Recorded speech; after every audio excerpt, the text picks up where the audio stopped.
Praise the Lord. സങ്കീർത്തനങ്ങൾ 142 അധ്യായം അതിൻ്റെ 1 മുതൽ 7 വരെയുള്ളതായ വേദവാക്യങ്ങൾ. ഞാൻ യഹോവയോട് ഉറക്കെ നിലവിളിക്കുന്നു, ഞാൻ ഉച്ചത്തിൽ യഹോവയോട് യാചിക്കുന്നു. അവൻ്റെ സന്നിധിയിൽ ഞാൻ എൻ്റെ സങ്കടം പകരുന്നു. എൻ്റെ കഷ്ടത ഞാൻ അവനെ ബോധിപ്പിക്കുന്നു. എൻ്റെ ആത്മാവ് എൻ്റെ ഉള്ളിൽ വിഷാദിച്ചിരിക്കുമ്പോൾ നീ എൻ്റെ പാതയെ അറിയുന്നു. ഞാൻ നടക്കുന്ന പാതയിൽ അവർ എനിക്ക് ഒരു കെണി ഒളിച്ചു വച്ചിരിക്കുന്നു. വലത്തോട്ട് നോക്കി കാണണമേ, എന്നെ അറിയുന്നവൻ ആരുമില്ലല്ലോ.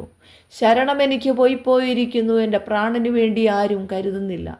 യഹോവയെ, ഞാൻ നിന്നോട് നിലവിളിച്ചു, നീ എൻ്റെ സങ്കേതവും ജീവനുള്ളവരുടെ ദേശത്ത് എൻ്റെ ഓഹരിയുമാകുന്നു എന്ന് ഞാൻ പറഞ്ഞു.